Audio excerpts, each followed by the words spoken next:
कृष्ण कीर्तन गानन तन परौ प्रेमामृतां वनिधि तत्वा तो नमसे समण्डलपति शनि सदा तुच्छम भूत्वा दीनगणेशकौ करुणया कोऽपि न कण्ठाश्रितौ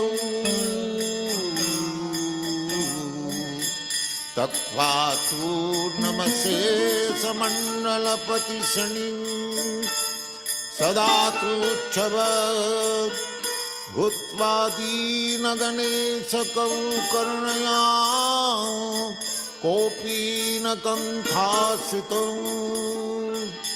गोपी भावरसामृताभिलहरी कल्लोलमग्नोन्मुहो वन्दे रूपसनातन रघुजगं श्रीजीवगोपालकौ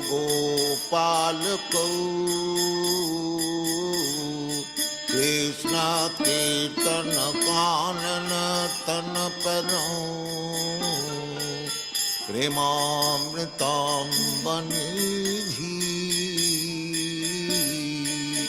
कृष्ण कीर्तन कानन तन परौ प्रेमामृतां वनिधि कुजत कोकिलहंस संसार सुगन कीर्णमयूराकुले नानारत्ननिबद्ध मूलविटप श्रीयुक्त वृंदावने राधा कृष्ण महर्निशं प्रभजतौ जीवार्थदौ जौ बुधा वन्दे रूप सनातन रघुजगं श्रीजीवगोपालकं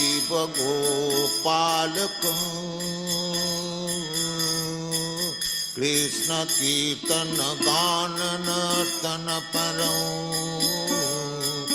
प्रेमामृतां वनिधि धीराधीर जनप्रियं प्रियकरं निमत्सरं पूजितं शङ्खापूर्वक नामगाननतिभिः कालावसानिकृतं निद्राहार विहारकादिविदितं चत्तन्तौ दीनौ च जं शङ्खापूर्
हरे कृष्णा कृष्णा कृष्ण हरे हरे, हरे Ram Ram Ram Hare Hare.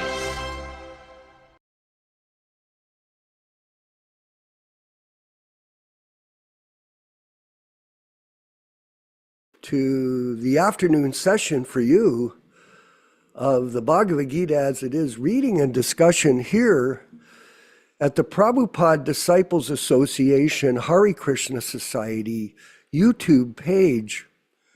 And we're very honored to be able to have this opportunity to serve the devotees in this way, because the service of the spiritual master and the protection of his legacy is the highest service. Because it's a very fortunate opportunity to meet a pure devotee of Krishna. It's actually so rare. And if one is fortunate enough, he is blessed by the mercy of Lord Chaitanya. It's something I realized when I first joined the mission in 1970. We had hardly any books back then. In fact, we got a Bhagavad Gita, Yashodanandana Prabhu. We had a band in Hamilton, and we had a house. Actually, it's around the corner from my house here on the boulevard.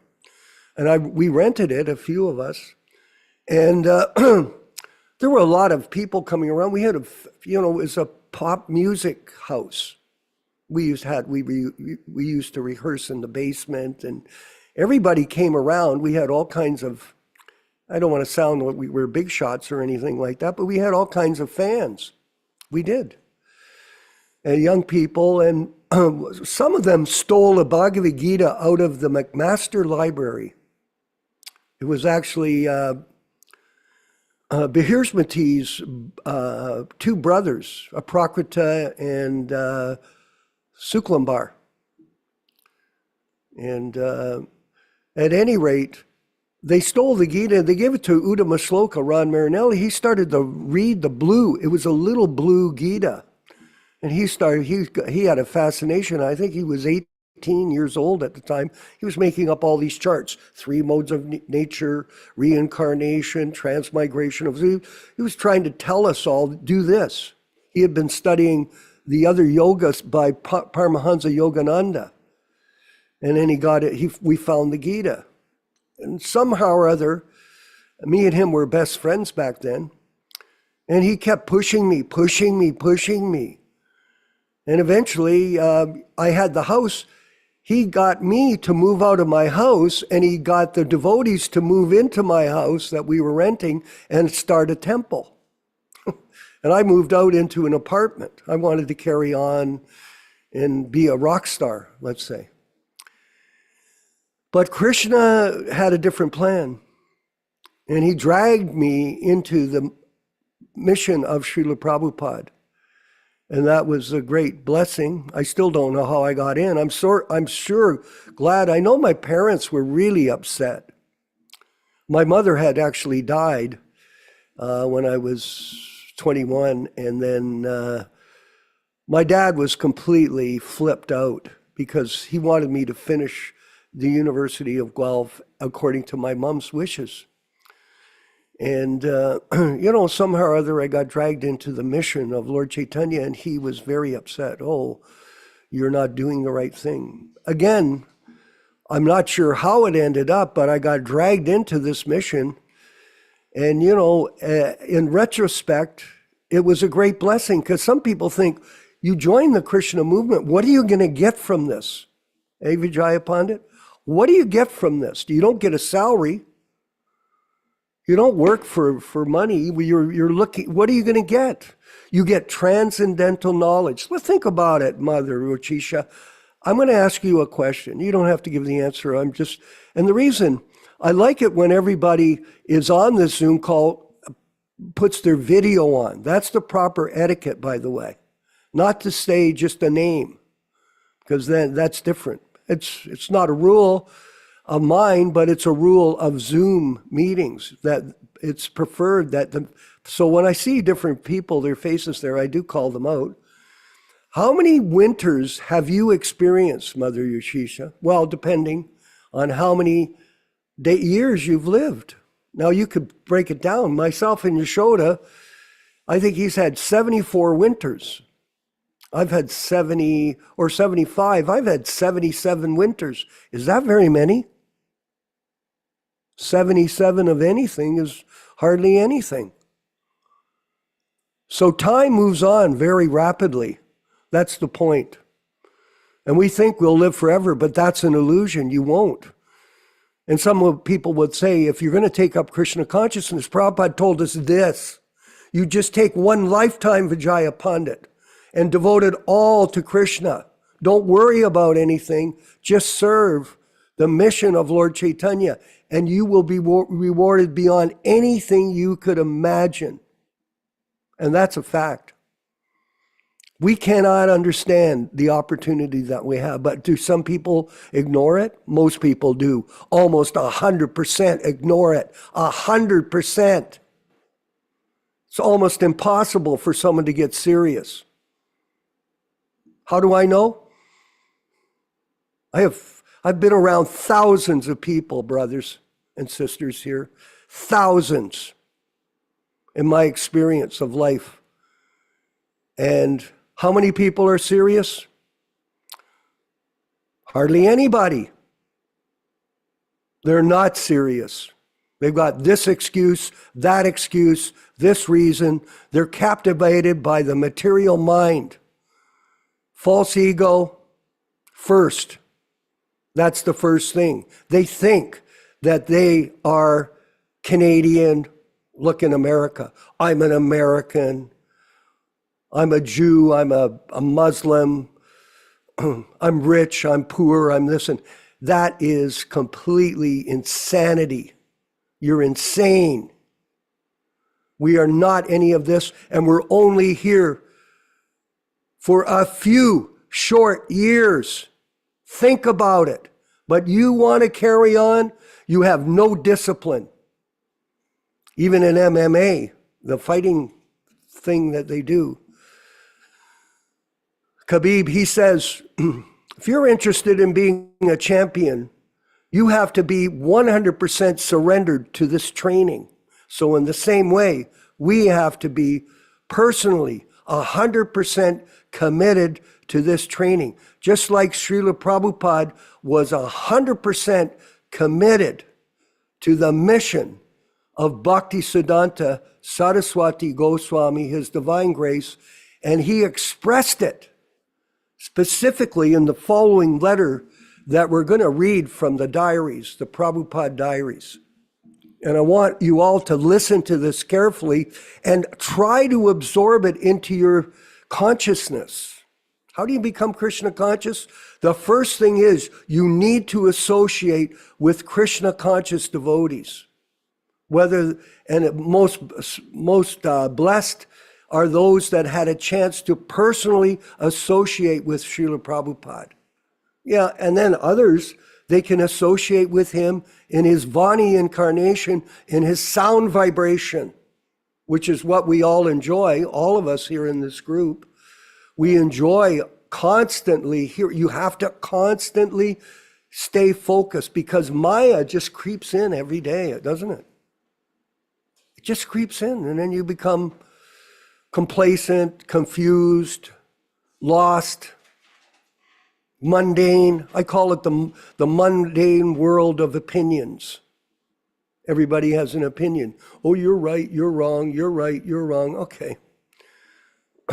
We're on a mission to take care of ourselves first and then help others become aware of the purpose of life. And here we're going to read from an excerpt from a lecture on the Bhagavad Gita, chapter 2, text 11, given on March 4th, 1966, when Srila Prabhupada was living at the yoga studio of Dr. Misra. Now, this was in the early years where he had no place to stay. Remember, he was living in an office tower.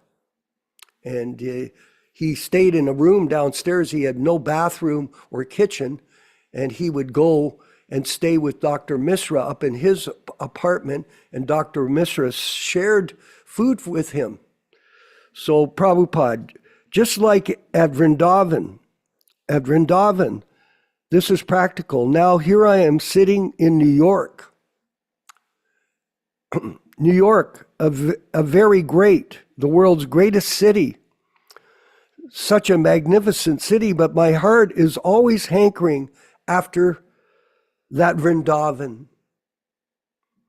Woman, yes. Prabhupada, yes. I'm not happy here. Woman, yes, I know. Prabhupada, I shall be very happy to return to my Vrindavan, the sacred place. Then then she's saying, why are you here? Now, because it is my duty. I have brought some message for you people. Because I am ordered by Superior, my spiritual master, that whatever you have learnt, you should go to the Western countries and you must distribute the knowledge. So in spite of my difficulties, and there are a lot, as all of you have been reading the diaries with us, people were stealing, robbing, he was suffering heart attacks, all kinds of difficulties. Despite all the difference, I am here because I am in duty.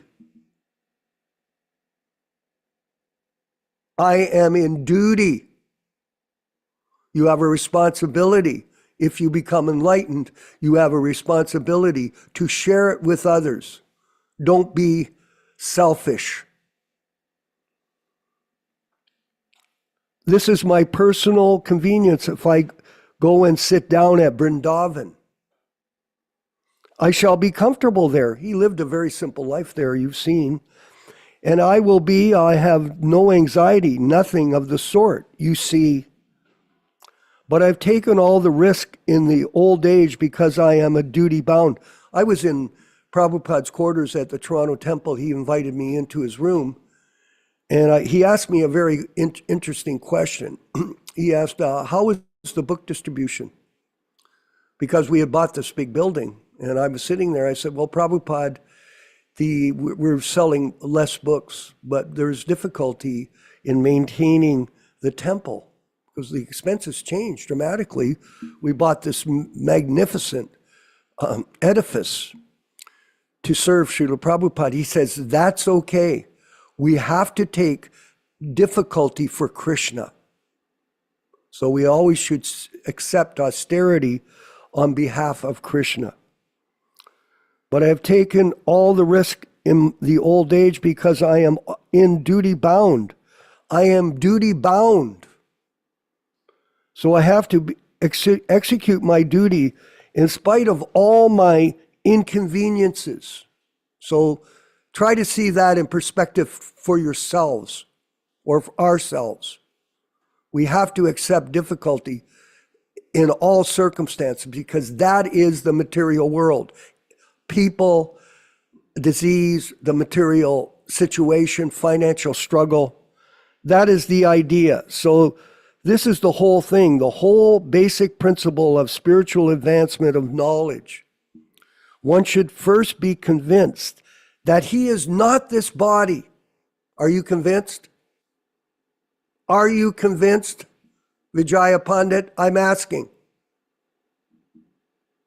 I know it's hard. He is not this body. The other spiritual knowledge will begin. That's the first stage. After you understand you're not the body, then you have to realize you're a spirit soul. When you're a spirit soul, you have to understand that's the energy of the body. What do you do with your energy? Well, that's the process of Krishna consciousness. You live and learn. Then other spiritual knowledge will begin. Jnanam Vijnanam. Realization as you serve. This is the basic principle. You'll find it. You'll find it in the Bhagavad Gita. That the situation of spiritual life is called Brahma Bhuta. Brahma Bhuta Prashanatma Nashochiti Nakanchiti Samah Sarveshu Bhuteshu Madbhaktim Labhate Param. So unless one understands himself, he cannot he also cannot understand God. Also, in his misunderstanding position. Now, what Dr. Mishra is teaching is very nice, because he's teaching, just first of all, you know what I am. That is very good, but that what I am can be known from the Bhagavad Gita also. That I am not the body. I'm not this body. That knowledge, at least theoretically, one must accept that I am not the body. So that's as far as we'll go, Rupa Goswami Prabhu. We're not the body, but above the body, we are servants. And when you can learn the science of devotional service, either by reading the books and then in association with other devotees like the members of this organization, this group, association, and take up the service of spreading Krishna consciousness and the truth without any adulteration, without any compromise, then you'll be successful in the human form of life, and be reassured that you'll go back to home, back to Godhead, after you live and experience the misery of this material world. All glories to Srila Prabhupada and the Sankirtan movement of Sri Chaitanya Mahaprabhu. Let's go ahead and chant this bhajan that Prabhupada taught us, the Jayarada Madhava, and then we look forward to the wonderful class from my favorite person, I have to say, because he is completely dedicated to Srila Prabhupada's mission, Yashodanandana Prabhu, and Prabhupada's unadulterated legacy. Follow in his footsteps, and you will also be rewarded. All glories to Srila Prabhupada.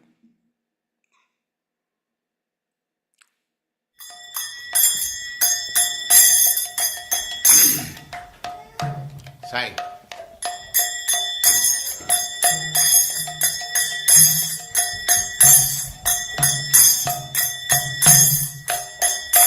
Jaya Radha Madhava Punya Bihari.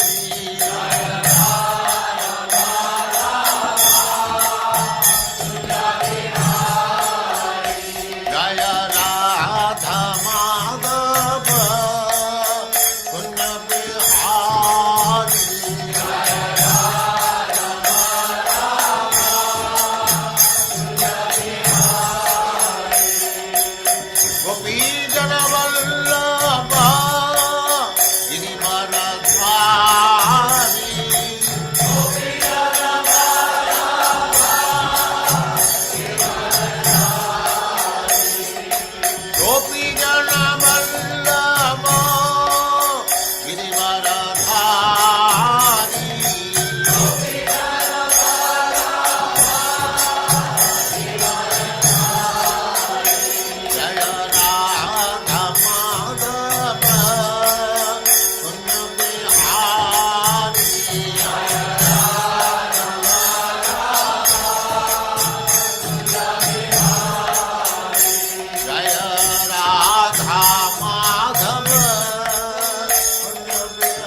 समाज भक्त सिद्धांत सरस्वती गोस्वामी प्रभुपाद की जय, अनंत कोटि वैष्णववृंद की जय, नामाचार्य श्री हरिदास ठाकुर की जय।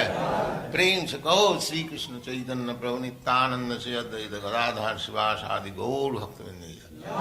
श्री श्री राधा कृष्ण गौ गोपीनाथ श्याम कुंड राधा कुंड गिरिवर्धन की जय, वृंदावन धाम की जय, नवद्वीप धाम की जय, स्वामी तो भक्तवृंद की जय, गंगा माई की जय, जमुना माई की जय, तुलसी देवी की जय, भक्ति देवी की जय, स्वामी तो भक्तवृंद की जय। All glories to the assembled Lord. All glories to the assembled Lord. Thank you very much.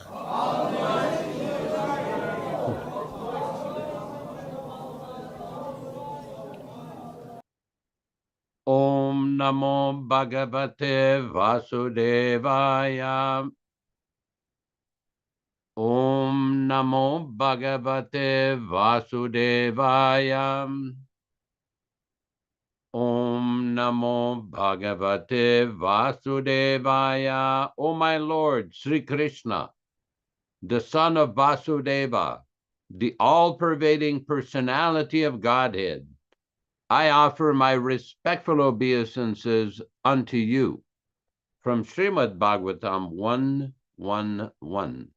Narayanam namaskrityam.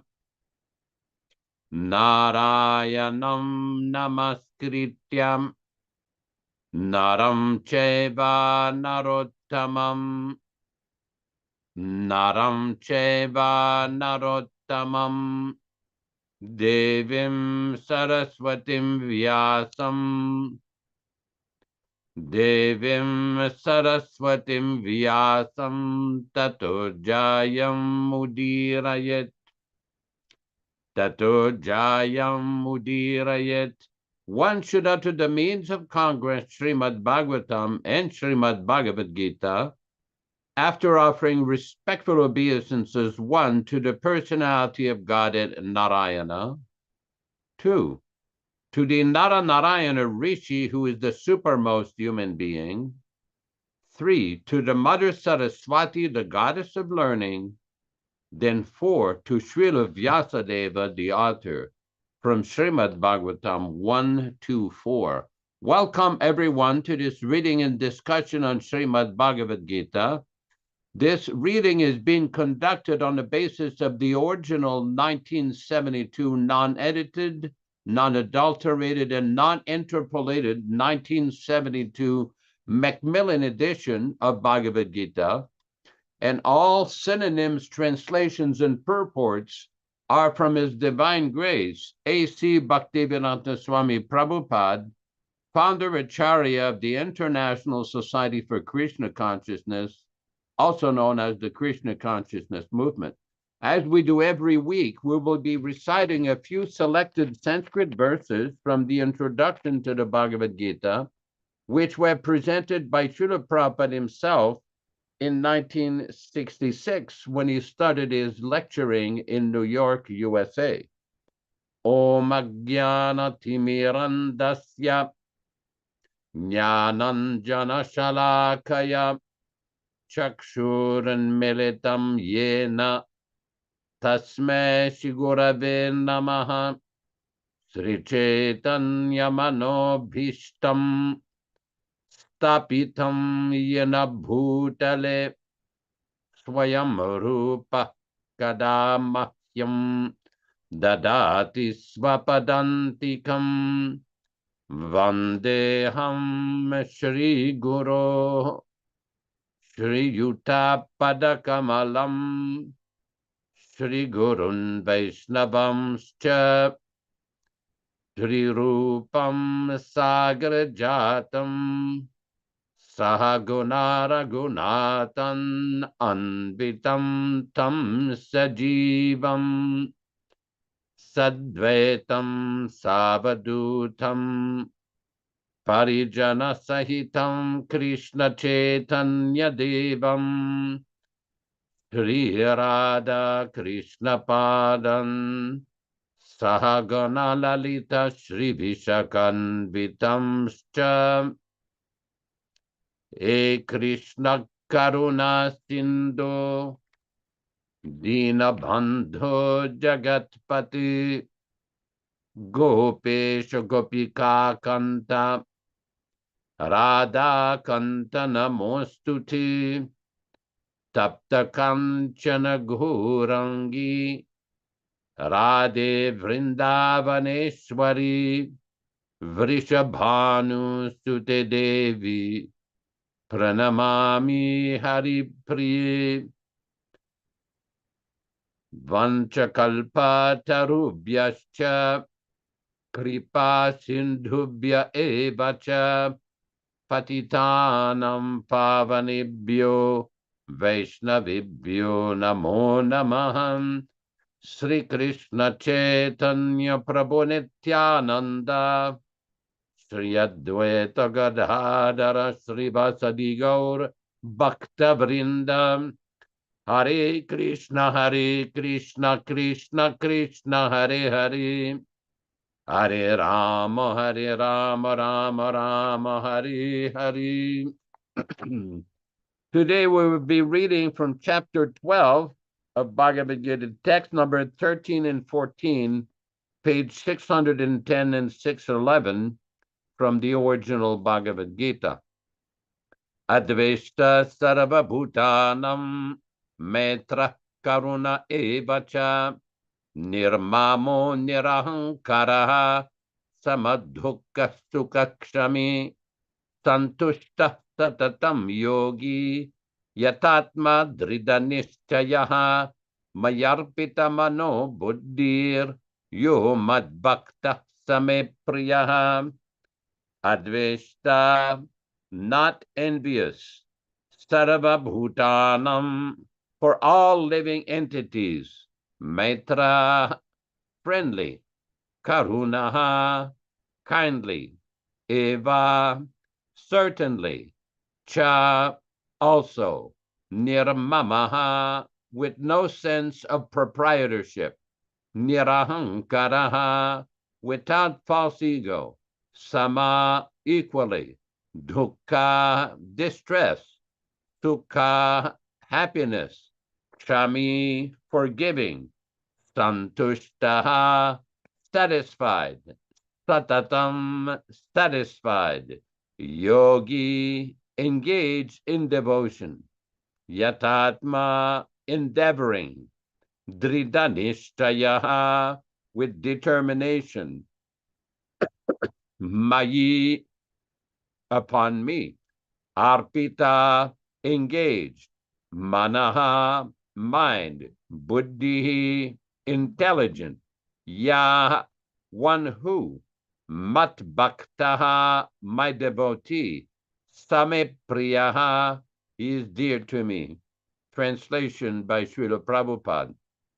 One who is not envious, but who is a kind friend to all living entities, who does not think himself a proprietor, who is free from false ego, and equal both in happiness and distress, who is always satisfied and engaged in devotional service with determination, and whose mind and intelligence are in agreement with me, he is very dear to me. Purport by His Divine Grace, Srila Prabhupada. Coming again to the point of pure devotional service, the Lord is describing the transcendental qualifications of a pure devotee in these two verses. A pure devotee is never disturbed in any circumstances, nor is he envious of anyone, nor does a devotee become his enemy's enemy. He thinks that one is acting as his enemy due to his own past misdeeds. Thus, it is better to suffer than to protest. In the Srimad Bhagavatam, it is stated, Tattenu kampam susamikshyamanō. Whenever a devotee is in distress or has fallen into difficulty, he thinks that it is the Lord's mercy upon him. He thinks, thanks to my past misdeeds, I should suffer far, far greater than I'm suffering now. So it is by the mercy of the Supreme Lord that I'm not getting all the punishment I am due. I am just getting a little by the mercy of the Supreme Personality of Godhead. Therefore, he is always calm, quiet, and patient, despite many distressful conditions. A devotee is also always kind to everyone, even to his enemy. Nirmama means that a devotee does not attach much importance to the peace and trouble pertaining to the body because he knows perfectly well that he is not the material body. He does not identify with the body.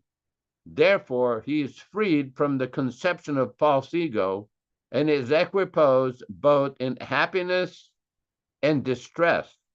He is tolerant and he is satisfied with whatever comes by the grace of the Supreme Lord.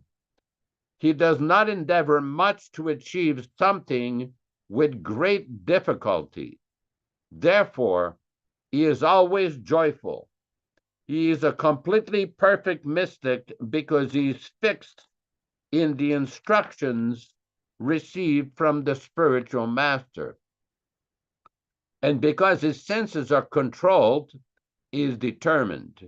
He is not swayed by false argument because no one can lead him from the fixed determination of devotional service. He is fully conscious that Krishna is the eternal Lord, so no one can disturb him. All his qualifications enable him to depend entirely on the Supreme Lord. Such a standard of devotional service is undoubtedly very rare, but a devotee becomes situated in that stage by following the regulative principles of devotional service. Furthermore, the Lord said that such a devotee is very dear to him, for the Lord is always pleased with all his activities in full Krishna consciousness. Om Ajnanatimirandasya Jnananjana Shalakaya Chakshuranmilitam Yena Tasmai Shri Gurave Namaha. Nama Om Vishnupadaya Krishna Prestaya Bhutale Srimate Bhaktivedanta Swaminiti Namine. Namaste Saraswate Deve Gauravani Pracharine Nirvishesha Shunyavadi Paschatyadesatarine Bhakti Siddhanta Shishyaya Bhaktivedanta Namine Prasannaya Prashantaya Tasme Shigurave Namaha. Bhagavad Vandanam Kadyam Guru Vandana Purvakam Kshiram Sharkara Yuktam Kadatehi Visheshataham Adadana Strinam Danter Idam Yache Punaha Punaha Srimadru Papadam Bhojadulishyam Janma Janmani Amsho Bhagavatosmyaham Sadadaso Asmi Sarabata Tat Kripa Pikshako Nityam Tat Prishta Chadkaromishvam Sri Krishna Chaitanya Prabhu Nityananda Shri Advaita Gadadara Srivasadi Gaura Bhakta Vrindam Hare Krishna, Krishna Krishna, Hare Hare, Hare Rama, Rama Rama, Hare Hare. There are many important points in these two very important verses on the Bhagavad Gita. The first point is described in the Sanskrit line, Advesta Sarva Bhutanam. When we study the Srimad Bhagavatam, in the first canto of Bhagavatam, the first chapter, the first verse, the same point is emphasized, that the transcendental message of Srimad Bhagavatam, Nirmamo Paratsaranam Satam, this is in the first three verses of Srimad Bhagavatam, that this Bhagavatam is for those who are beyond envy, those who are free from envy. This is the science of Srimad Bhagavatam is meant for them.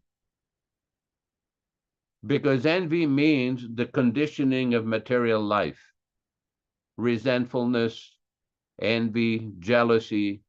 These are material, mundane sentiments born of the mode of passion and ignorance, Rajaguna and Tamaguna.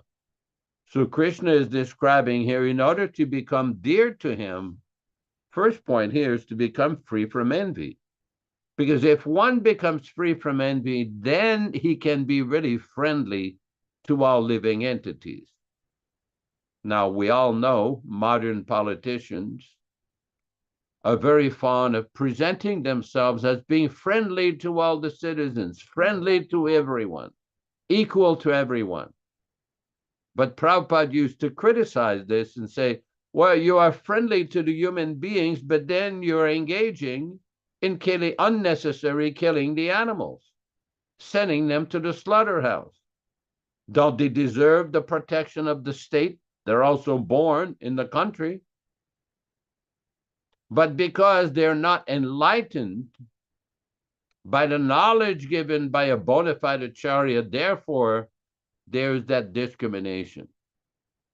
Srila Prabhupada was asked, why is it that human being kills the animal? Prabhupada said, because they're envious. The human beings are envious of the animal. They have a very peaceful life. They've been living for thousands upon thousands of years. Why do you unnecessarily slaughter them? This is not the proper standard of compassion, of kindness. That's why Krishna says here, Maitraha Karuna Evacha. In other words, unless somebody comes to the devotional platform of the mode of goodness, then everything becomes distorted. One will be friendly to the human beings or one class of human beings and discriminate upon the others. Again, mode of passion. Srila Prabhupada was once asked, this is in the Prabhupada conversation books, how can a devotee get rid of envy? Prabhupada said, do not become envious of your spiritual master. And this is a very important point. Very important point. Because many devotees, and I'm sure many of you know what we're talking about, we're not going to give names here. We're not interested in personal attack or disparaging anyone. But we do know the history of what took place after Srila Prabhupada ended his manifested pastime on the 14th of November, 1977. With various devotees insisting adamantly that they should be worshipped on the level of Srila Prabhupada. When it was brought up to these devotees that this is not appropriate, that this imitative behavior is not correct, it is disrespectful, and it is not according to the Shastra. There are statements in the Hari Bhakti Vilas, and also plain common sense will tell us that one should not imitate the behavior of an exalted personality. We do know from the Nectar of Instruction where Prabhupada gives a very important caution that one should not imitate the behavior of a Mahabhagavata without being self-realized. Otherwise, eventually, one will become degraded. It's important to note the specific choice of words that Prabhupada gave here. Prabhupada did not say immediately or very soon. No, he says eventually. Eventually means it's not something that's going to happen right away.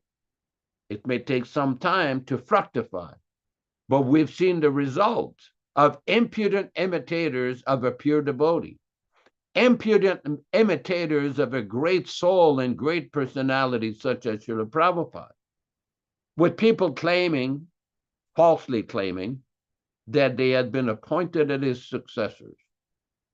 Oh, really? Interestingly, whenever discussions were commenced, we tried to discuss with these individuals that this behavior was never discussed by Srila Prabhupada in the last few months of his manifested presence in 1977, then there was an angry reaction. Oh, you don't understand. We have been appointed by Prabhupada. Prabhupada appointed us to manage his institution. And we said, but Prabhupada did not give any such instruction for what you are doing. Prabhupada wanted things to continue as they were. Oh, they would not hear it. They become angry. They became envious, threatening to beat people, threatening to assassinate and kill other devotees, because they really had no answer. Because the motive passion covers the intelligence. The motive passion and intelligence cover the clear intelligence. Just like we live here in the hills of the Sierra Nevadas in California. They have a lot of streams and little rivers and all kinds of bodies of water. Now, usually when it comes down from the mountains after it rains, it's fairly clear. But if you mix some mud in that stream, it won't be so clear. Similarly, the pure consciousness that a devotee is meant to develop is the consciousness of the mode of goodness, not to become envious of anyone. What to speak of one's spiritual master? A devotee should simply follow the instruction of the spiritual master without personal ambition for worship, honor, prestige. This is all nonsense. We see there are many statements by Srila Prabhupada how the greatest devotees, like Haridas Thakur, Bhaktisiddhanta Saraswati Thakur, Ramanujacharya, Madhvacharya, Raghunath Das Goswami, Gopal Bhatta Goswami, so many exalted souls, when you carefully study their writings and what they present, even our Srila Prabhupada, when he came on the boat from India in 1965, he wrote some poetry.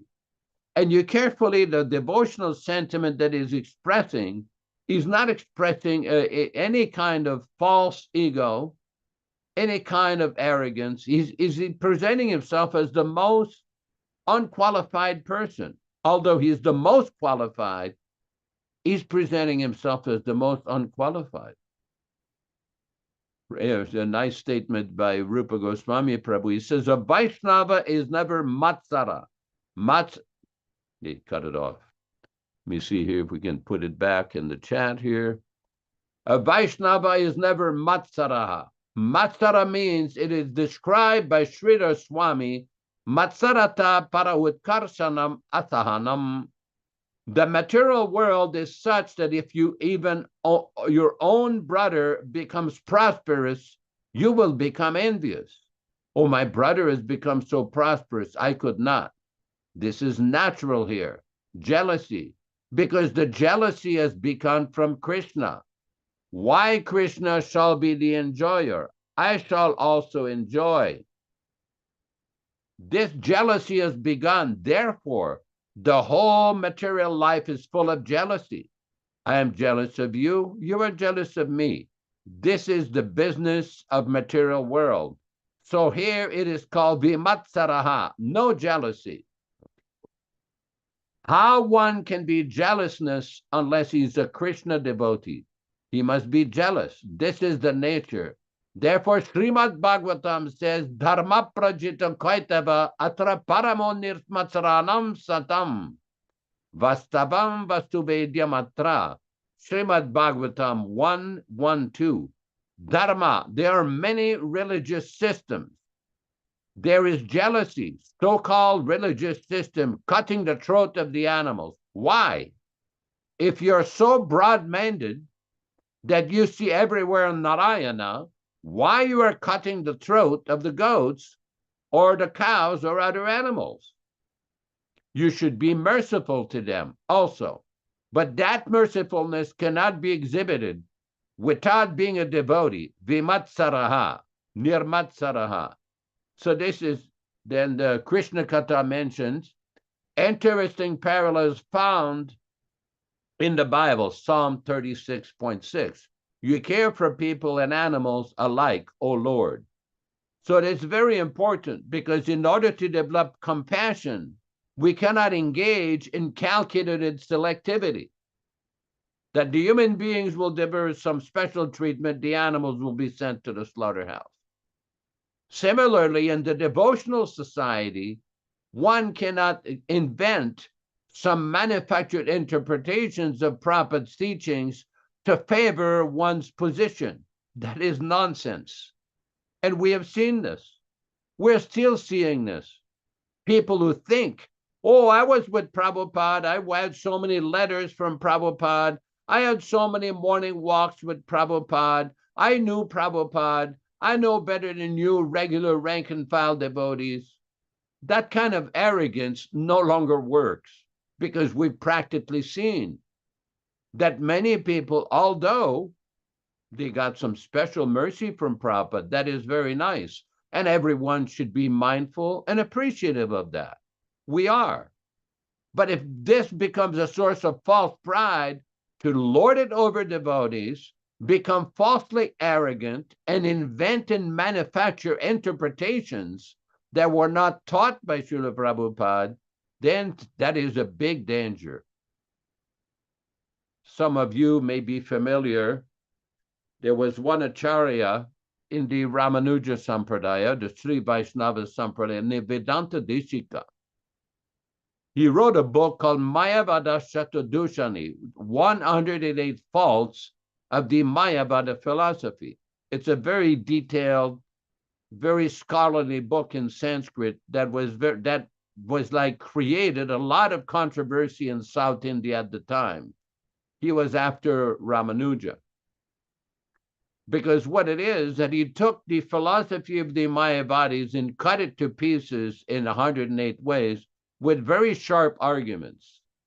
And after that, some of the Vaishnavacharyas like Vyasatirtha wrote a book called Nyaya Amrita, which he did the same thing, analyzing all of the arguments that have been advanced and preached by the Mayavadis for hundreds of years and showing all the contradictions.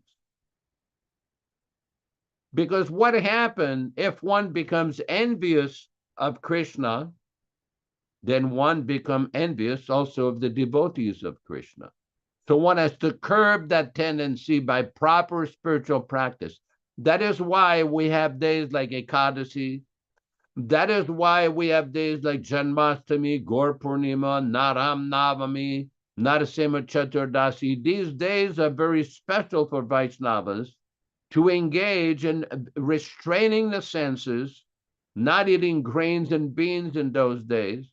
That's why there are certain practices. Take a bath early in the morning. Interestingly, this is a story. In 1973, we had come back, Guru Kripa and myself, from a preaching tour in America. So we had collected maybe $75,000, $80,000, and Guru Kripa gave a check to Srila Prabhupada. So Prabhupada started asking us some questions. So what do you eat every day? What do you do? And Guru Kripa explained, well, we have a van, and we were living in a van, and we cook on a little stove. We cook some khichdi, some rice and dal, and once in a while we'll add a little bit of cauliflower or potato something. And then we offer, and then we take prasada. Prabhupada says, oh, you know, this khichdi is the food of sadhus. If you eat this food every day, regularly, you will never get sick. I said, oh. And Prabhupada said, what time do you people get up in the morning? What do you do? I said, well, we get up like in those days, 3:30, 3:45, and we take a cold bath, and then we put tilak and have a program. Prabhupada says, oh, you know, he says, when I was at Radha Damodar temple in Vrindavan, even in the winter, I used to take cold bath. And Prabhupada says, you know, it is a little cold there in the morning in the winter. And Prabhupada says, if you do that every day, you will prolong your life. And Prabhupada says, in the Ayurveda, it is described, if you take cold bath during Brahma Muhurta, you will prolong your life. Like, oh, okay. And Prabhupada was very encouraging. But the point being that there are certain spiritual practices which are very beneficial.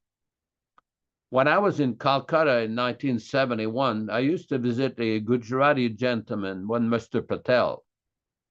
And every time I would come to his house, he would have a tape of the Vishnu Sahasranam playing. They have a little cassette tape recorder in those days. They didn't have YouTube in those days. But this gentleman was very, from a Vaishnava family, worshiping Krishna his whole life. And his wife was very, very nice Vaishnavas. And he would put this tape. They had a tape. They would sing with this Subha Lakshmi. They would singing the Suprabhatam, very melodious prayers offered to Lord Vishnu in the morning, and the Vishnu Sahasranam. So one time I asked him, well, why do you keep playing this all the time? He says, because this is very, very beneficial. And he quoted from the Bhagavatam. He was a Vaishnava, about that same verse that we recite on Sunday morning, Punya Stravana Kirtana. Srinvatam Svakata Krishnaha Punya Stravana Kirtana. That this hearing of the name of Krishna, the names of Vishnu, the name of Lord Narayana, this is very, very auspicious, and it purifies the senses. The whole process of devotion, the following the Ekadasis, the getting up in the morning, the offering of the Bhoga to Lord Krishna, the reading of Srimad Bhagavatam, this is all very auspicious, very transcendental and very auspicious. And that is why there was one lecture what Prabhupada was explaining. Oh, look at this. But thank you very much, Nirshama Prabhu. Srinvatam Svakata Krishnaha Punyastravana Kirtanaha Ridyantasto Hyavadrani Vidunoti Surit Satam. Sri Krishna, the personality of Godhead, who is the Paramatma, super soul in everyone's heart, and the benefactor of the truthful devotee, cleanses desire for material enjoyment from the heart of the devotee who has developed the urge to hear his messages, which are in themselves virtuous when properly heard and chanted. One point I want to deal with in this purport, how a devotee is never disturbed. In the 6th canto of the Bhagavatam, there's a description in the story of Lord Shiva and Chitraketu. There was a curse and counter-curse, and there is a verse there that says, Narayana parasarve nakutaschana vidyati svarga apavarga narikeshvapi tulyapta darshinaha. That a devotee, a Narayana para, a devotee of Lord Narayana, Lord Krishna, is never disturbed in any circumstances, whether he is in hell, in heaven, or in liberation. Svarga, apavarga, narakeshwapi. We have it the same. This is a highly advanced stage of devotion, like Srila Prabhupada. But it shows how we should not be disturbed, even if there's criticism of ourselves, even if there's fault finding, because we've been accused on this program several times, oh, you're criticizing devotees. And we keep saying, excuse us, we're not fault finding, we are fact finding for the purpose of discussing Prabhupada's teachings and the appropriate conduct and the appropriate understanding of his teachings, and so that we don't become victimized by the false propaganda of envious people and ambitious people who have distorted Srila Prabhupada's teachings in many ways. This is very important. Very, very important. Interesting quote also from Krishna Katha. It says, from Genesis 1:26-28, let us make man in our image after our likeness, and let him have dominion over the fish of the sea, and over the birds of the heavens, and over the cows, and over all the earth, and over every creeping thing that creeps on the earth. By the way, dominion means to protect. Interestingly, the next verse in Genesis 1:29 advises not to eat animals, but to be satisfied with grains and fruits and vegetables. Genesis 1:29. And in Psalms 50, 10, 12, because every animal of the forest is already mine, the cows on 1,000 hills are mine. I know every bird on the mountains and every living thing in the fields is mine. Very important point. So we will open it up for discussion. Thank you very much for your patience, and all glories to Srila Prabhupada. Hare Krishna, Hare Krishna.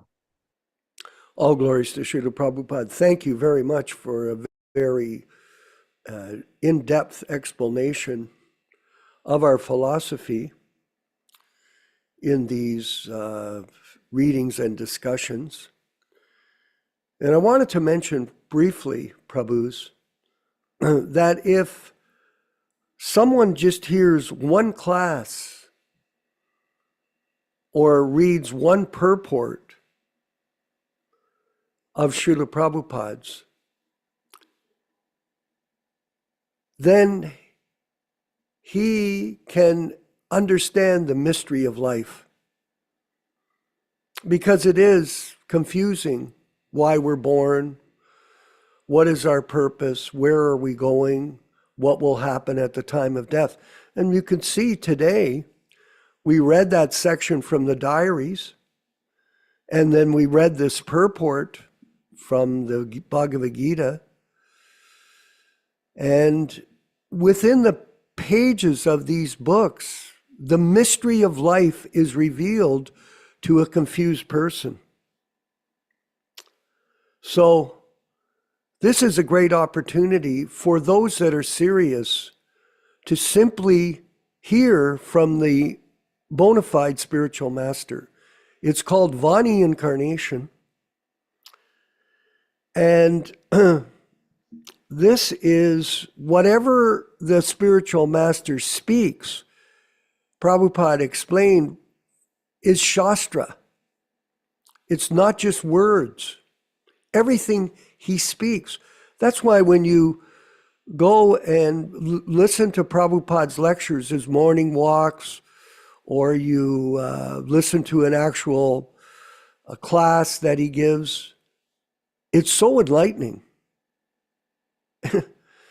It's actually startling for those that are serious. If they listen carefully to every word is so deep and potent that you can get so much understanding and meaning from just one sentence that Prabhupada says.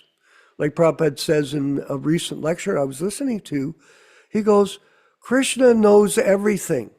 And when he said it, I thought, oh my God, that's so true, that God is all pervasive. And when Prabhupada speaks that word, those simple words, the sincere devotees gets a realization. Oh, that Krishna's in my heart. He's Paramatma. That he hears everything that I'm speaking. He's conscious of everything I'm doing. And then the devotee becomes aware of how he should act or behave in every circumstance. So, because it is beyond material contamination, these words from the spiritual master are transcendentally infused with information that you can't get, Nilashama, from the material society that we live in. There's a difference between static and dynamic information. The information of the mundane world is static. It is not infused like the words that come from a transcendental personality, an avatar like Srila Prabhupada. Potent. There's a difference between potent and impotent. It's like Yashodanandana was speaking about Sahajiya. Sahajiya, he acts on the platform of personal motive. And he uses words like a word jugglery, a game, to try to draw people towards his particular purpose. But it's not potent. There is a real difference between potency and impotency. Because the words of the spiritual master, Nilesh, are beyond time and space. Do we understand that meaning, Nilesh? Beyond time and space? No. Very hard. Like the mysteries of life are very hard to understand.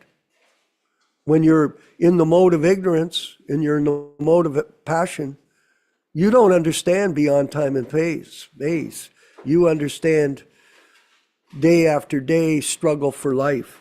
That's all you know. But the transcendental position of the pure devotee, the Vani incarnation of the Supreme Lord, the Acharya, everything, like these people, they say, oh, Prabhupada didn't really give us all this information that we need. It's just moderate. This knowledge that Prabhupada is at the highest level of spiritual understanding because he is the bona fide representative of Srila Bhaktisiddhanta Saraswati Thakur, His Divine Grace. He is the bona fide representative of Lord Chaitanya, who is Krishna himself in the Yuga avatar form, the golden age.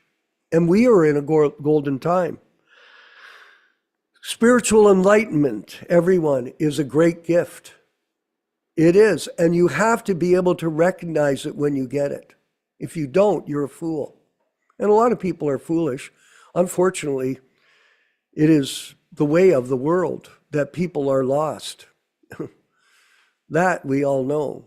We've all been lost, and if you try to get people to come and take advantage of spiritual life, they've got all kinds of excuses, Prabhus, not to. I've got to do this, I've got to do that. It's all related to the body, the family, the business, the mind, the false ego, all of that. Things that come and go with the quick passage of time. We're in a situation here, a dilemma. We're stuck in repeated birth and death. And if you want to get out, take advantage of the gift given to the living entity through the mercy of Krishna. It's a gift. We have to apply ourselves to the process. And this is called surrender to Krishna and to Guru. We have to sacrifice our time, our money. Yes, we have to give some money. Why not? What are you going to do with your money when you die? Nothing. It all goes away. I was talking to a Prabhu yesterday who is very wealthy, but actually, he's worth a few $100 million. Yes, he is. And then all of a sudden, he's had an incident this week where his body is falling apart. And it's a shock. The week before, he was all healthy and enthusiastic. And then all of a sudden, boom, some incident took place. And now his voice is impaired. Things can happen at any moment. Just don't think that this is a fun place here. It isn't. It's actually very, very difficult to survive in this material world. I tell people all the time, the first thing is learn how to survive, and then from there keep going. Try to get to a situation where you can be stable enough to become focused on a spiritual path and not be disturbed. So service, surrender, and sacrifice brings about transcendental bliss. Why? Because when you have knowledge, Nilesh, you can be happy. When you actually have knowledge, when you actually surrender, and surrender is difficult in a way. Like some people have millions of dollars, but they can't surrender it. They keep it. Well, what they're doing, well, they're worried. Well, what happens if I run out of money? I won't be able to take care of myself. Well, you can see Prabhupada today, he was totally sannyasi, renounced from everything. In fact, when he arrived, Michael, when he arrived in America, you know how much money he had with him? He had $7. That's it. He got off the boat, he had nothing. He had brought some kind of flat rice in a bag and he was eating that. Here, by his own personal example, he demonstrated a total dependence on Krishna. That's an exceptional position. You know, I'm not saying that we can do that. I know I'm not able to do that, but we can aspire for that. Human life and its purpose is a mystery that we are all meant to solve. Yes, it is a mystery. It's like a puzzle. My friend Darren, who's here with the class today, he knows how to solve those puzzles very, very quickly. He solves them. I can't. The mystery of life is very difficult to solve, especially because of false ego, which a lot of people can't overcome.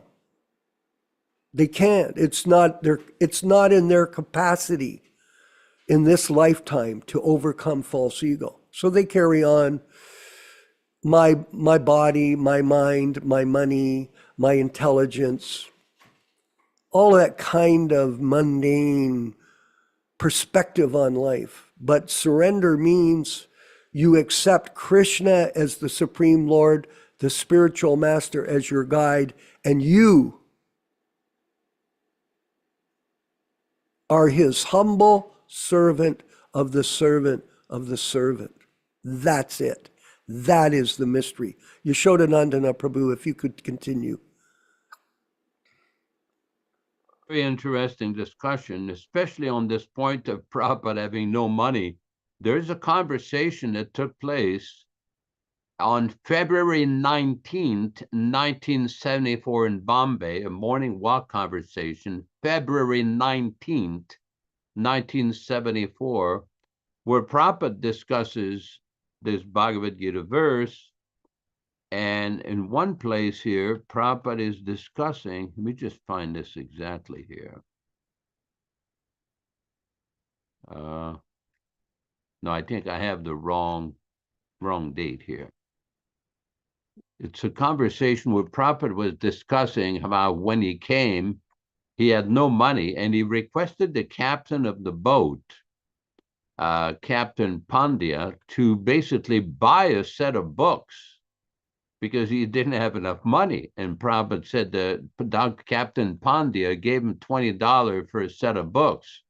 So again, this is quite a unique, very special position that Prabhupada had, completely detached, completely unattached. He had suffered 2 heart attacks on the boat, but yet he was completely transcendental and fully determined to fulfill his spiritual master's mission. Let's open it up for discussion. Hare Krishna, Hare Krishna.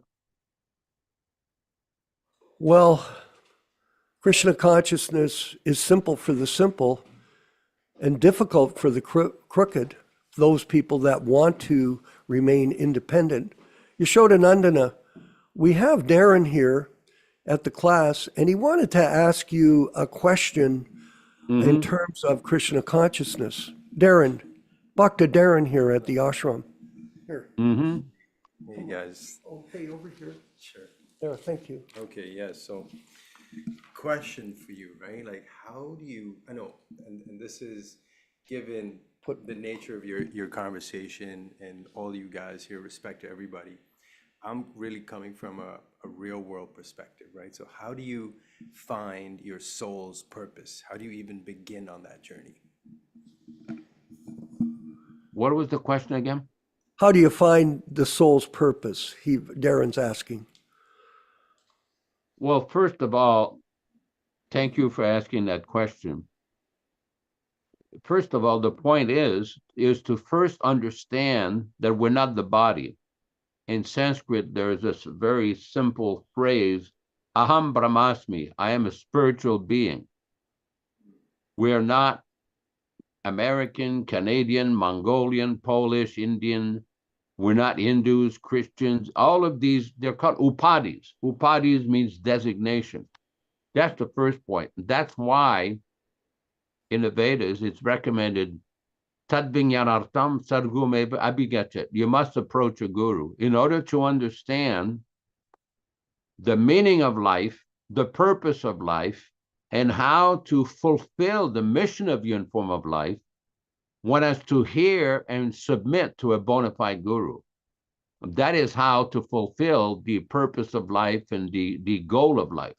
Otherwise, it's guaranteed bewilderment. Just like I see that right now there's a big controversy with the President of the United States, Mr. Trump, enacting various tariffs or various impeding trade between Canada and Mexico and China and other countries. And people are protesting, oh, this is not right, this is not right. But yet all of these different countries are busy unnecessarily killing animals. So in order to understand the goal of life, even from an economic perspective, the Bhagavad Gita gives a solution. Annat bhavanti bhutani, grow food grains. Don't unnecessarily kill animals. The animals are going to die anyway. The cows are not going to live forever. You can have the meat, whatever. And when it finishes, one should not eat cow flesh, but one should not engage in unnecessarily killing the animals. This is Krishna's instruction.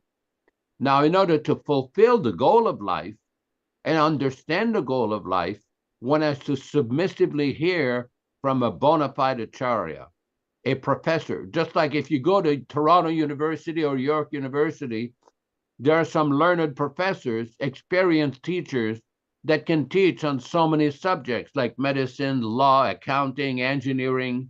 These are very experienced persons who know how to teach these different subjects. And you go there, you learn, you study, you pass the exams, and eventually you may get a degree or graduate and everything. So this is the process, to hear from authority. That is simple. Thank you for the question. Hare Krishna. Okay, I think he has another follow-up question for you, Yashoda. Just one second. Thank you for that. That was amazing. And just following up to that, from what I'm understanding, please correct me if I'm wrong, it's a combination of surrender, service, and sacrifice. Yes. Simple. It's a simple process. If one understands his very nature as a spiritual nature that is incompatible, just like a fish is naturally in the water. A bird likes to fly in the air. A bear likes to go in the wood. These are the natural environments for these various entities, living entities. A human being naturally has a spiritual nature. And we are in this material world full of suffering. In order to alleviate that suffering, one has to again connect with that spiritual nature. That is why one of the first instructions Prabhupada came in America is chant Hare Krishna, offer your foods to Krishna, and devote to Krishna. Because everybody has to eat. I don't care which group you are, which nationality, where you live, everybody has to eat. And Krishna says in the Bhagavad Gita, Patram pushpam phalam toyam yome bhakta prayachati. Whatever you eat, offer it to me with love and devotion. Now, there are recommendations. One should not eat meat, fish, eggs, onions, garlic, all of this nonsense, mode of passion and ignorance food. And by offering the foodstuff to Krishna, one's intelligence will become purified. One will develop love of Krishna gradually, and by chanting. It's a simple process. It's not a difficult process. Anybody can take it up. Prabhupada used to often say, we don't charge for the mantra.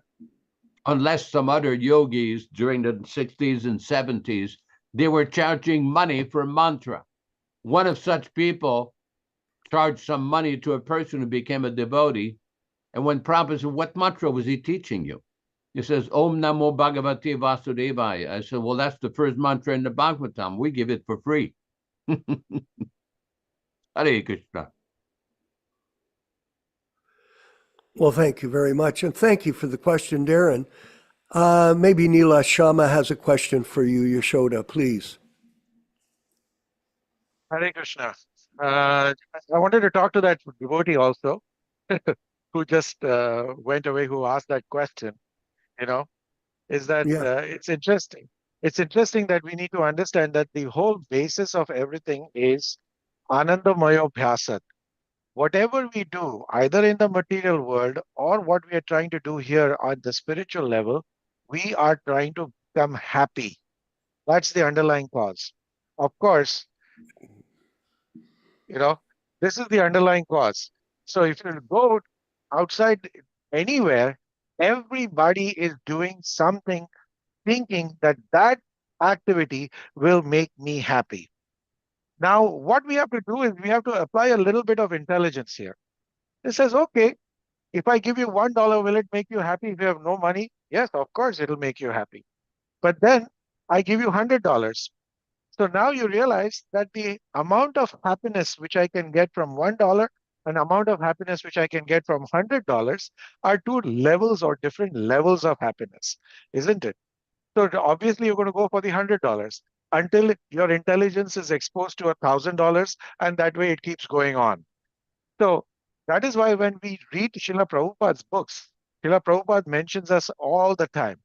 You do not know what is real happiness. You see? So we think this illusion we are living in this material world that, oh, when you were in school, your parents tell you, study hard, get to a good college. Once you get into a good college, you are set. You are happy for the rest of your life. All right, then you go to college. Then in college, you realize, oh, this is not enough. If I do my master's or if I do a professional degree, you're all set. Once you do that, you are going to be happy. And this process has been an illusion for us on a constant basis.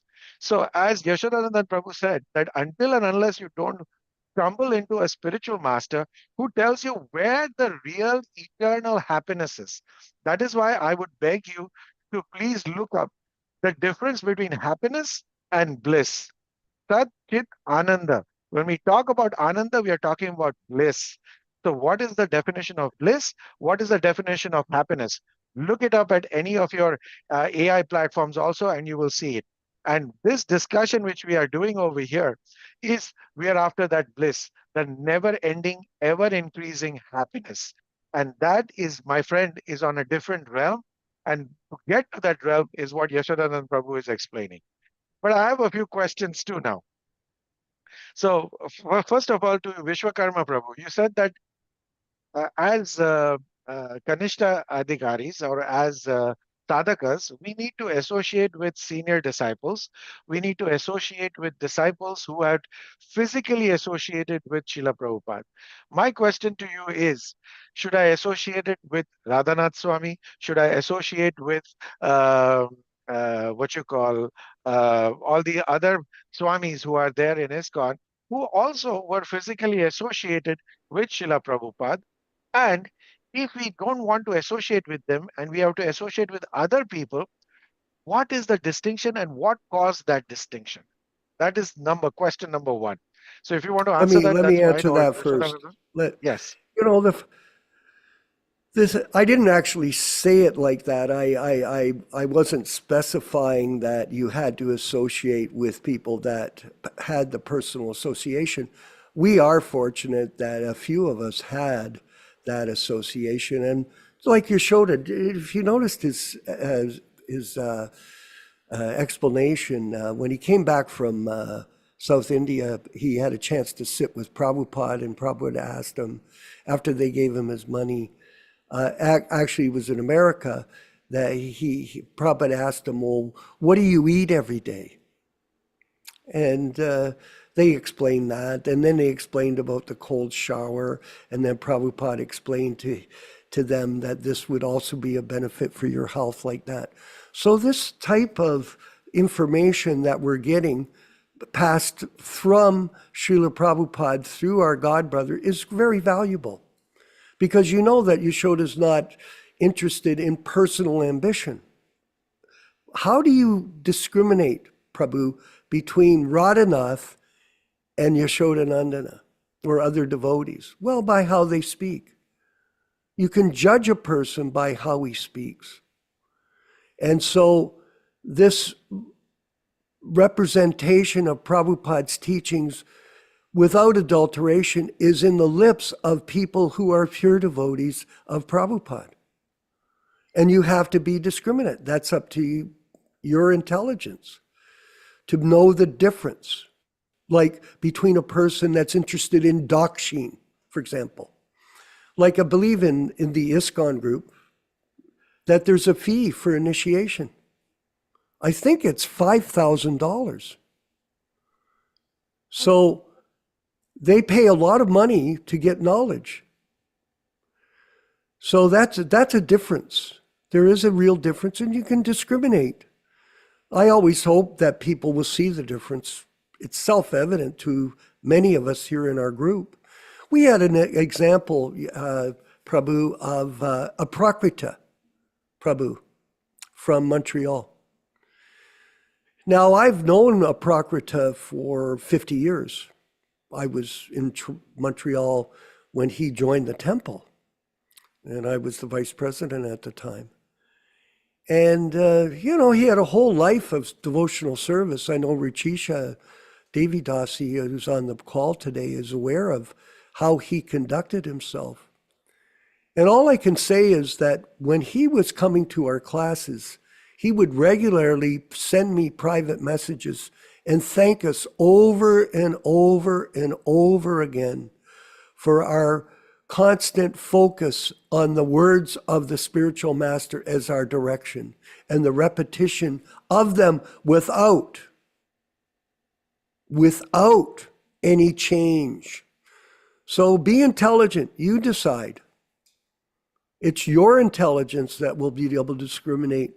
And it's our hope that we can expand our quality group of devotees in this mission to protect Prabhupada's legacy.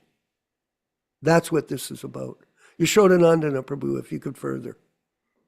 Yeah, explain. I want to make a comment about that first point that you made about that section, Anandamayo Vyasa from the Vedanta Sutra. In the Shikshastakam of Lord Chaitanya, there's in the first verse, there's a few Sanskrit words worded by Lord Chaitanya, Anandam Buddhivardhanam, that this Samkirtan, of this glorification of Krishna, the chanting of the name of Krishna, the hearing about Krishna, the discussion about Krishna, this increases the ocean of transcendental bliss. And this is also described by Rupa Goswami Prabhupada in the Nectar of Devotion in so many different explanations, that by engaging in devotional service, one will get a taste. Oh, here we go, the Sikshastakam. It's described, let there be victory for the chanting of the holy name of Lord Krishna, which can cleanse the nectar, the mirror of the heart, and stop the miseries of the blazing fire of material existence. That chanting is the waxing moon that spreads the white lotus of good fortune for all living entities. It is the life and soul of all education.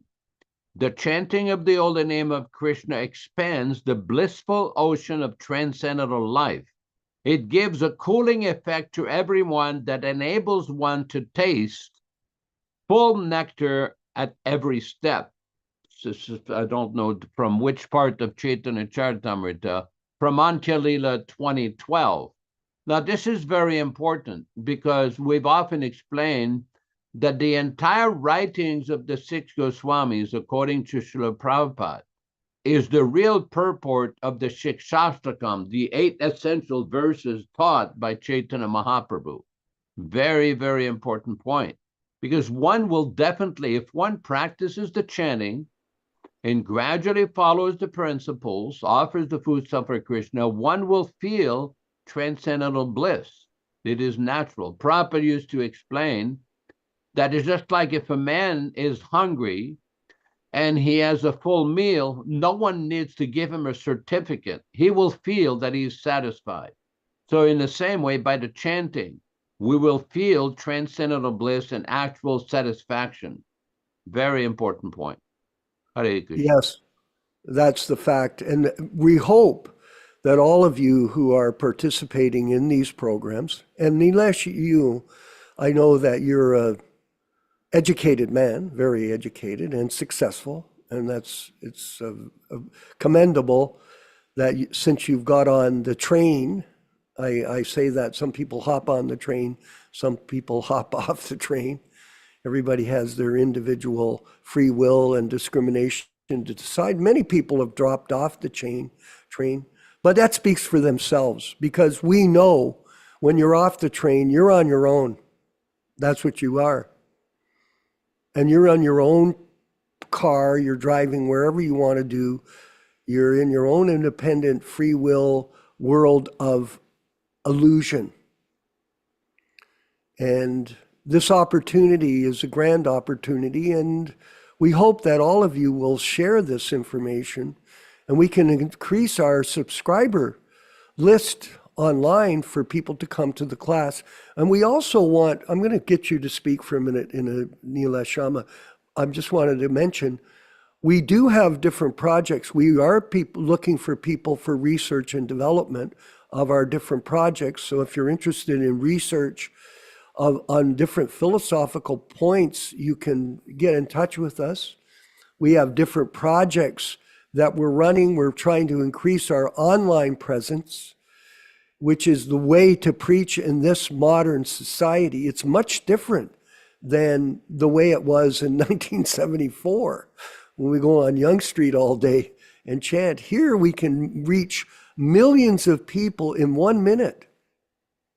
Millions. This is amazing.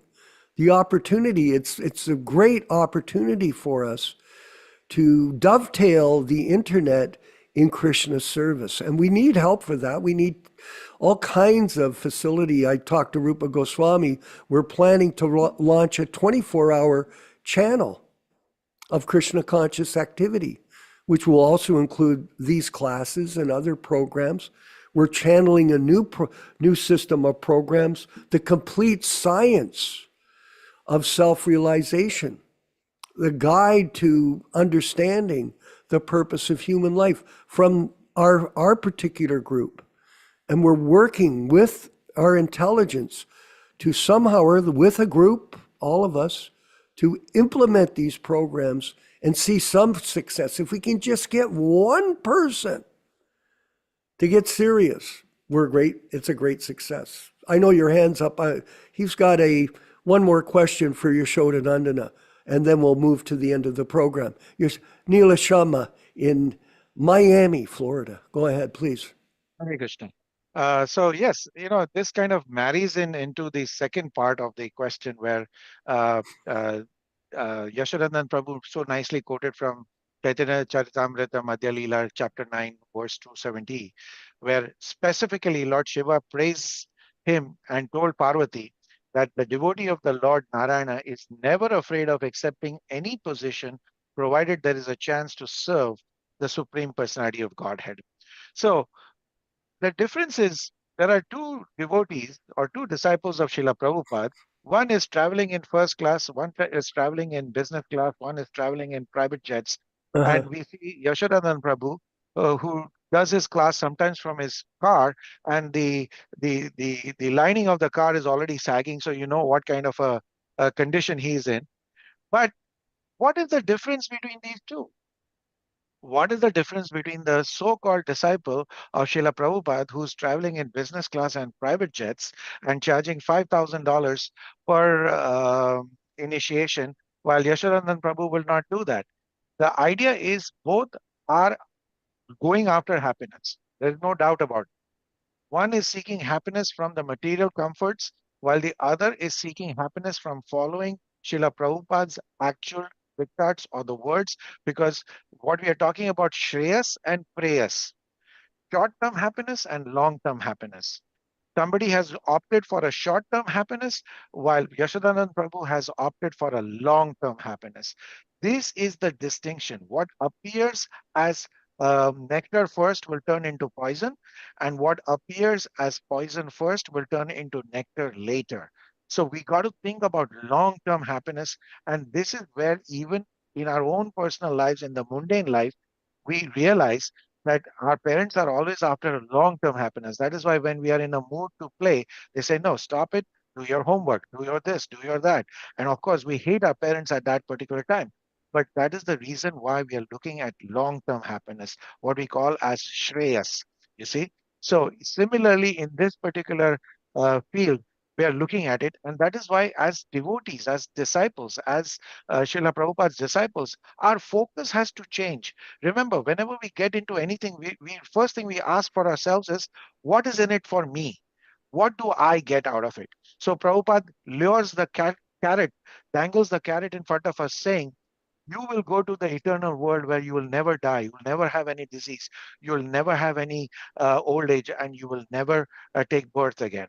So that is a very alluring thing to us, because we are very much self-centered, we are very much focused only on our self-preservation and our self-happiness.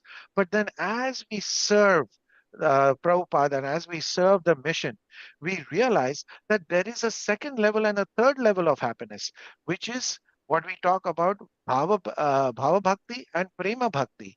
And by the time we realize it, we come to this particular position, as mentioned over here by Lord Shiva to Parvati, that a devotee is never afraid of accepting any position, whether it be back into this material world, preaching Srila Prabhupada's message, or we're going to go back to Vaikuntha or to Golok Vrindavan. Doesn't matter, as long as there is a chance to serve the Supreme Personality of Godhead. Yashodanand Prabhu had to say something, his hand was up. Hare Krishna. One thing I want to say that, first of all, I don't think it's accurate to say that every person in ISKCON who conducts his initiation is charging $5,000.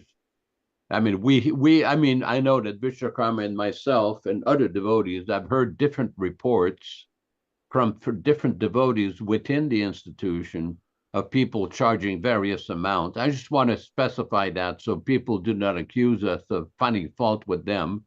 The point being that this was meant to be a service to the society. That position was not a position for profit making, for position, for sitting on a big seat. No, that was not what Prabhupada did. Prabhupada was nominating certain senior disciples to conduct a service to the Society of Vaishnavas to initiate people on his behalf. And it became, because of various, we've analyzed this extensively, because of the contamination of profit, adoration, and distinction, the whole thing became distorted to the point that it became now a lucrative business. The point is that people should become educated, take the chanting, study Prabhupada's books, and then after they become sufficiently educated and properly trained, then they can talk about taking initiation. Otherwise, the whole thing becomes a farce. This is a big problem with many confused people. Many people have taken 2, 3, 4 initiations, constantly anchoring for the next guru de jour, or whoever can offer the next thrill or the next excitement. The point is, we already have one acharya who's given us all the knowledge we need. All we need to do is promote Srila Prabhupada, promote his teachings, and we just aspire to follow him. This is why when we recite these Sanskrit prayers, at the end of, just before I start speaking, there's one of these prayers from some Raghunath Das Goswami. Adadana srinam dante ridam yachi punaha punapa. Punaha punaha. That I put a piece of straw. Raghunath Das Goswami is praying that I wish that I become a servant at the lotus feet of Rupa Goswami, birth after birth, taking a straw in the mouth. And this should be our position, just like you've expressed very nicely, Prabhu. that simply we aspire to become servant of Prabhupada. What is this idea of coming to Krishna consciousness to somebody to sit on a big seat? I mean, during Prabhupada's manifest presence, everybody sat on the floor. Nobody had a big Vyasasana. You don't need a big Vyasasana to preach. Do these people even know why a person sits on a Vyasasana? Do they even know how Prabhupada explains why the Acharya is as good as Krishna? Do they study these things? Have they studied these things in depth? They don't. That's why they're bewildered. That's why we see so many conflicts. That's why we see in one city, everybody's competing with their own organization, their own separate arrangement, and the whole mission has become divided. When we study Srila Prabhupada's poetry in the late 1950s and early 60s, Prabhupada was complaining about the mission of the Gaudiya Math being divided into so many different factions. And Prabhupada explained in one poetry that the tigress of Pratishta, the desire for name and fame and position, has contributed to this. Same situation. History repeats itself. Thank you very much. Hare Krishna, Hare Krishna. We're gonna wind up the talk, and Nilesh, I know you have more questions, so please table them down on your pad, and we'll bring them up tomorrow. But I wanted to further respond to you about discrimination, because discrimination between one person and another, one teaching and another teaching from two different people, say two different Prabhupada disciples, and we're all Prabhupada disciples, but the discrimination is up to the individual. Just like, for example, in politics, you have misinformation that's being perpetrated or presented to people in America from the government authorities. Now, some people see it one particular way. For example, there's misinformation. Some people are woke. They think being woke, accepting transgenderism and accepting gayism and accepting all these different woke principles is the right way to be. And some people look at this misinformation and they say, no, I don't accept it. I see there are two genders, male and female. That's a simple power of discrimination. But do people have it, Nilesh? Obviously they don't. So in the same way, in the ISKCON world that we all are very familiar with, some people, I call it the society of opinions. Everybody's got an opinion. Everybody wants to present themselves as some kind of smart guy, some intellectual genius, some Shastric expert. Okay, fair enough. If you don't like what we're doing, discriminate. Just say to us, this is wrong, Prabhupada never said that, and I don't want to come around. There's the door, go away. Go, fine. Birds of the same feather flock together. Use your discrimination. And I know you have, and you're quite an intelligent person, and we do appreciate your steady participation in our group. And we encourage everyone to take that same position and step up and sacrifice everything for the mission of Srila Prabhupada and the Sankirtan glories of Lord Chaitanya Mahaprabhu. So thank you, everyone. We'll be back tomorrow. Yashodanandana, any last comment from you? Your mic. No, we can move forward unless you want to reopen the discussion.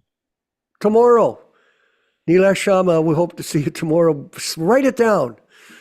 You know, Prabhus, I can say this, if it was, let's say, a different type of format, we could go on for hours and hours and hours with a lot of you, and it's a great, blissful experience. But, you know, everybody has time and place and duties, so we're going to wrap this up. But we'll be back tomorrow for Srimad Bhagavatam reading and discussion. And that's at 10 a.m. Eastern Standard Time here in Hamilton, Canada, and around the world in your particular time zone. And we look forward to seeing you. And not only that, we want you to invite other people to subscribe to our YouTube channel and be a part of this program and get a chance to discriminate between what is truth and what is misinformation that's coming from the deep state of ISKCON. All glories to Srila Prabhupada. Hare Krishna, Hare Krishna, Krishna Krishna, Hare Hare, Hare Rama, Hare Rama, Rama Rama, Hare Hare.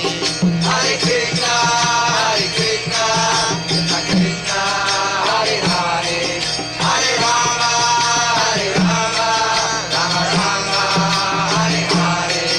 Hare Krishna, Hare Krishna, Krishna Krishna, Hare Hare, Hare Rama, Hare Rama, Rama Rama, Hare Hare. Hare Krishna, Hare Krishna, Krishna Krishna, Hare Hare, Hare Rama, Hare Rama, Rama Rama, Hare Hare. Hare Krishna, Hare Krishna, Krishna Krishna, Hare Hare, Hare Rama, Hare Rama, Rama Rama, Hare Hare.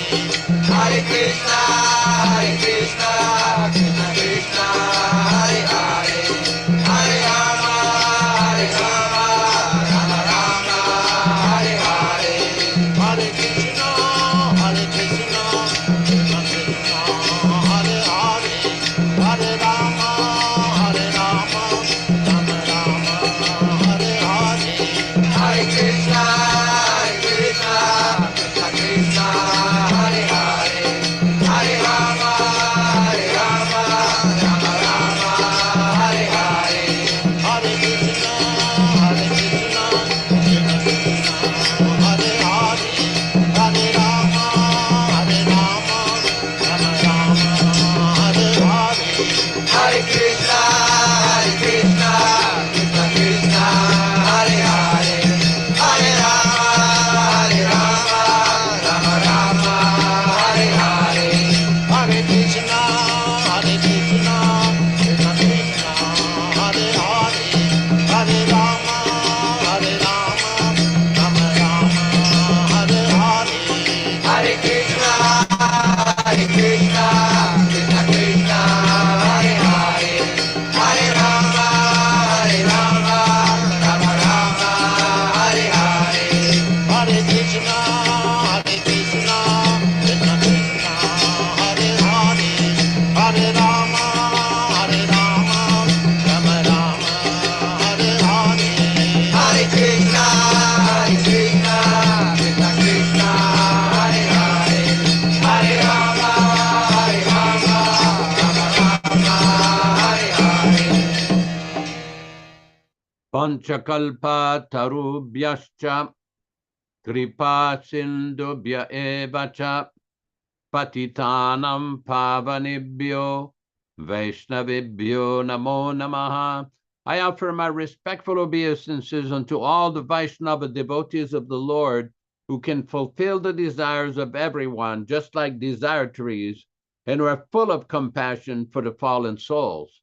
Thanks everybody for participating in this lively reading and discussion. Thank Vishwakarma Prabhu in Hamilton, Ontario, Neil Sharma Prabhu in Florida, Krishna Katha in San Diego, California, with the beautiful pictures of the Srimad Bhagavatam, Rochisa Mataji in Montreal, Canada, Vijay Pandit Prabhu in Douauville near Venice, Italy, Michael Dillon in Norton, California. I don't know exactly where are you, Yuba City? Yuba City? Yes, very nice. And everybody participating. We have Ram Raghava in Georgia and everybody participating. Thank you very much. And not to forget our good friend Rupa Goswami Prabhu in Bombay, India. We invite every one of you to come back tomorrow at 7 o'clock a.m. for Srimad Bhagavatam class and discussion corresponding to 10 o'clock a.m. Eastern Time Everybody join us and we'll have more discussion. Neil Sharma Prabhu, please write down your various points and we'll have further enlivening discussions. Hare Krishna, all glories to Srila Prabhupada. Hare Krishna, Krishna Krishna, Hare Hare, Hare Ram, Ram Ram, Hare Hare. Hare Krishna, Krishna Krishna, Hare Hare, Hare Ram, Ram Hare Hare. Hare Krishna, Krishna Krishna, Hare Hare, Hare Ram, Ram Hare Hare. Hare Krishna, Krishna Krishna, Hare Hare, Hare Ram, Ram Hare Hare. Hare Krishna, Krishna Krishna, Hare Hare, Hare Ram, Ram Hare Hare. Hare Krishna, Krishna Krishna, Hare Hare, Hare Ram, Ram Hare Hare. Hare Krishna, Krishna Krishna, Hare Hare, Hare Rama, Rama Hare Hare.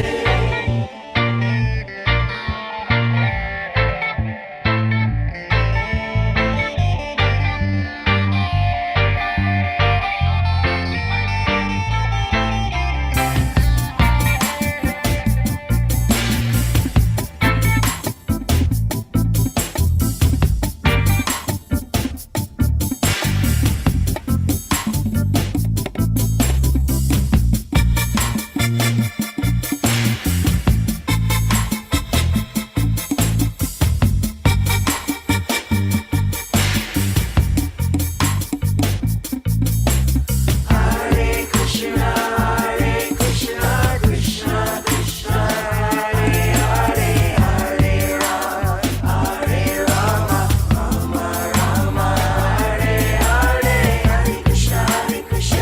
Krishna Hare Hare, Hare Ram, Ram Hare Hare. Hare Krishna, Krishna Hare Hare, Hare Ram, Ram Hare Hare. Hare Krishna, Krishna Hare Hare, Hare Ram, Ram Hare Hare.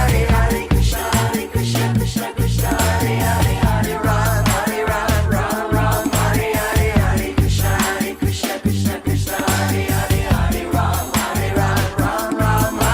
Hare.